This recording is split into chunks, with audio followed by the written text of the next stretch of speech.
The house my mother left me is hiding something terrifying. The storm outside howled like a wounded animal, battering the windows of Alex's tiny apartment. Rain streaked down the glass, blurring the city lights into a muted haze. Alex sat at their desk, a steaming mug of coffee in one hand and a mysterious envelope in the other. It had arrived earlier that day, slipped under their door without so much as a knock. There was no return address, only their name, written in elegant calligraphy. The stationery had a faint scent of lavender, but the words inside carried something far darker. The answers you seek lie where the earth meets the sea, beneath the crumbling stones of Blackwater Manor. Do not come unprepared. The name struck a chord that reverberated through Alex's chest. Blackwater Manor. A place of faded memories and buried trauma, where their childhood summers had been spent before tragedy tore their family apart. A flash of memory surfaced, their mother standing at the edge of the cliffs, her face pale and strained. The way she clutched Alex's hand so tightly it hurt, whispering, "Never come back here, Alex. Promise me." But now it seemed fate was calling them back. The journey to the manor took 2 days. Alex packed lightly, just enough clothes, a flashlight, a notebook, and a few old photographs they kept hidden away in a box for years. The train ride was long, and the landscape outside grew more desolate with every mile. Rolling green hills gave way to rocky shores and jagged cliffs that plunged into the churning sea. The village of Blackwater was as unwelcoming as Alex remembered. The locals stared as they passed, their expressions a mixture of curiosity and suspicion. At the small inn where Alex rented a room, the innkeeper, a weathered man with sunken eyes, warned them against visiting the manor. "It's cursed, that place," he said, shaking his head. "You do well to stay away." Alex thanked him but said nothing. The decision had already been made. The next morning, Alex stood at the gates of Blackwater Manor. Rusted iron bars twisted into intricate patterns, now choked with ivy. Beyond them, the house loomed like a shadow against the gray sky. It was even worse than they'd imagined. Time had ravaged the estate. The once pristine facade was cracked and weather-stained, with shingles missing from the roof and broken windows staring out like hollow eyes. Pushing open the gate, Alex stepped onto the overgrown path. The air was heavy, thick with the scent of damp earth and salt. With every step, the memories grew stronger, laughter echoing through the halls, the warmth of the sunlit garden, and the darker recollections. Inside, the silence was oppressive. Dust covered every surface, and cobwebs draped like curtains. Alex moved through the rooms cautiously, flashlight in hand. In the parlor, they found a box of old photographs. Most were faded beyond recognition, but one stood out, a family portrait. Their parents stood side by side, smiling, but their eyes seemed hollow. Alex barely recognized themselves, a small child clutching their mother's hand. The first night in the manor was restless. Alex set up camp in what used to be the library, lighting a few candles for warmth and light. The fireplace was cold and empty, its mantel adorned with strange carvings Alex hadn't noticed before. Sleep came in fits and starts, disturbed by dreams of fire and shadows. At some point in the night, Alex awoke to a sound, a faint whisper just beyond the edge of hearing. "Alex, come back." The voice was soft, almost tender, but it sent a chill down their spine. Flashlight in hand, Alex ventured into the hall. The sound grew louder, leading them to a door they didn't recognize. It opened into a small sitting room, where an antique phonograph sat on a table. It began to play on its own, a haunting melody that sent shivers through Alex. On the wall above the table was a portrait of a woman. Her eyes seemed to follow Alex, and for a moment, they thought they saw her lips move. "Help us," the voice whispered again, and the phonograph abruptly stopped. The next day, Alex explored further. In the dining room, they found an ornate grandfather clock, its hands frozen at 3:15. Something about it felt wrong, as though it were watching them. On impulse, Alex pressed against the clock's face. To their surprise, it swung inward, revealing a hidden staircase. The passage was narrow and steep, the air damp and cold. At the bottom, Alex found themselves in a stone chamber lit by faint, flickering light.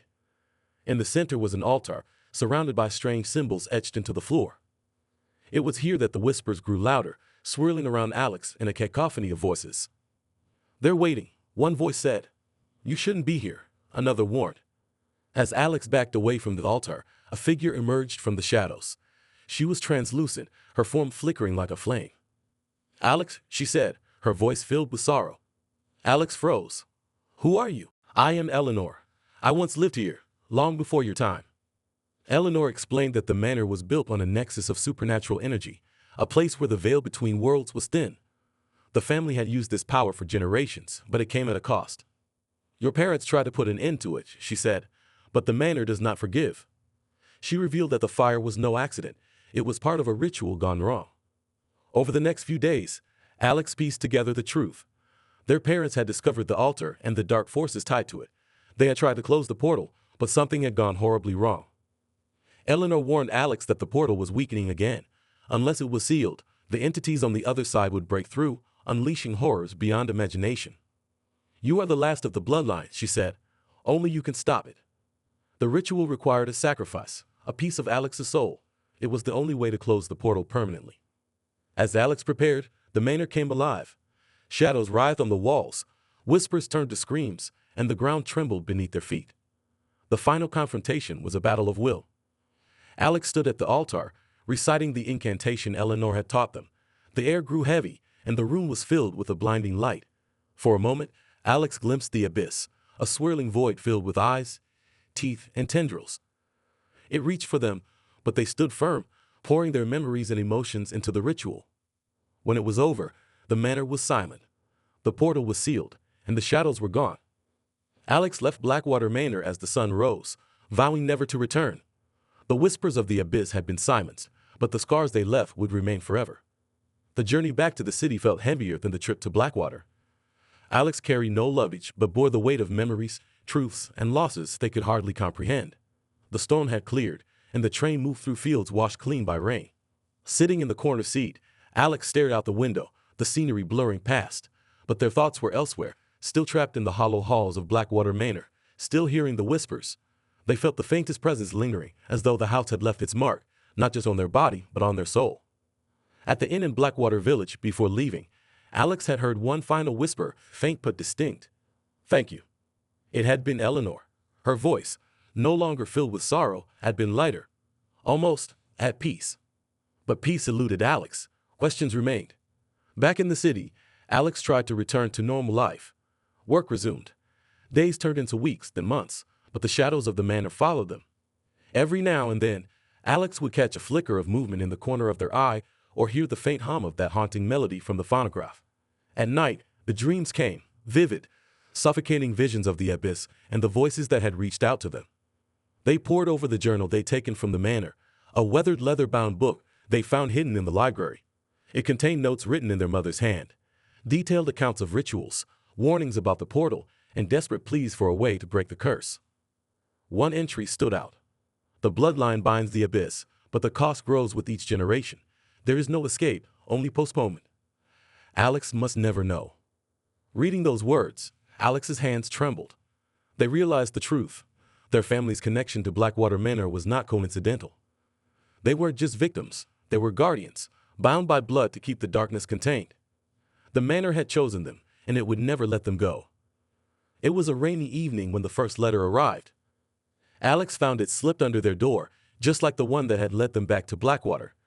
This time the envelope bore a different seal, a crescent moon surrounded by intricate, arcane symbols. Inside was a single sentence: "The portal is not closed. The fight is not over." Heart pounding, Alex reread the words. Had their ritual failed? Or was this something new, another force trying to reopen the gate? The following weeks brought more signs. The whispers returned, louder and more frequent. Shadows moved in impossible ways, stretching across walls where no light source existed. And then, one night, Alex woke to find a symbol etched into their apartment wall. It was the same one that had been carved into the altar at Blackwater Manor. Desperate for answers, Alex sought out others who might know the truth. Online forums about the paranormal led them to a group of investigators who specialized in supernatural phenomena.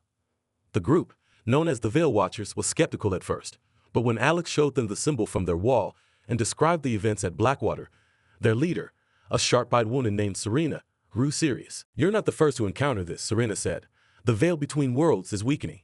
There are places like Blackwater all over the world, nodes of power where the boundaries are thin. The manor might have been one of the strongest, but it's not the only one." Serena explained that the portal Alex had closed was part of a larger network, all interconnected. Sealing one weakened the others, but it also drew attention from the entities on the other side. "They know you now," Serena said. "You're marked." With the Veil Watchers' help, Alex began to uncover more about their family's history. They learned that their ancestors had been part of a secret order tasked with maintaining the balance between worlds. The bloodline wasn't just a curse, it was a responsibility. But the order had dissolved long ago, its members scattered or killed. Alex was one of the last. The group tracked unusual activity to a remote village on the edge of a forest. Locals spoke of strange lights in the sky, livestock disappearing, and an ancient stone circle that hummed with energy on moonlit nights. Alex felt a chilling sense of déjà vu as they approached the site. It reminded them of Blackwater, the oppressive atmosphere, the sense of being watched. At the heart of the stone circle, Alex found another portal. This one was smaller, less stable, but pulsing with the same malevolent energy they'd felt at Blackwater. The Veil Watchers prepared to close it, using a combination of ancient rituals and modern tools. But as the ritual began, the portal surged, and tendrils of darkness lashed out. Alex heard the whispers again, louder than ever. "You cannot win. The abyss is eternal." The battle was fierce. The Veil Watchers fought to contain the portal, but one by one, they fell back, overwhelmed by the sheer force of the abyss. In the end, it was Alex who stepped forward, chanting the words they'd learned at Blackwater. They poured their energy into the ritual, feeling the abyss pull at their very soul. When the portal finally closed, Alex collapsed, barely conscious. The Veil Watchers carried them back to safety, their expressions a mix of awe and fear. "You've done more than we ever could," Serena said. "But this isn't over. The abyss won't stop." Alex nodded, their resolve hardening. They had spent their life running from their past, but now they understood. This was their purpose. The manor had been the beginning, but the fight was far from over. There were other portals, other places where the veil was thin. Alex would find them. They would close them. And one day they would face the abyss itself. Months passed, but Alex's life was anything but ordinary. The Veil Watchers became their allies, and together they tracked disturbances across the world. Thin places where the veil between dimensions threatened to tear. Each mission pushed Alex further, demanding more of their strength and courage. But the abyss wasn't just reacting to their efforts. It was adapting. Each portal they sealed seemed to intensify the next. The whispers grew darker, more coherent. "You think you're the hero, Alex, but you are the key. Without you, the abyss would remain dormant. You awaken us." These words haunted Alex, planting seeds of doubt. Was their fight against the abyss closing the portals, or feeding the darkness? The next mission was in a remote desert, where an ancient temple carved into the cliffs bore symbols eerily similar to those Alex had seen at Blackwater. The group uncovered an inscription that sent chills down their spines. "When the bloodline ends, the abyss will be free." The weight of the inscription's meaning was clear. Alex's lineage wasn't just a line of guardians, it was the seal. The abyss was tethered to their family, and only their existence kept it from consuming the world. Serena and the Veil Watchers debated what this meant. Was Alex destined to live a life of endless vigilance? Or did the abyss's whispers hide a darker truth?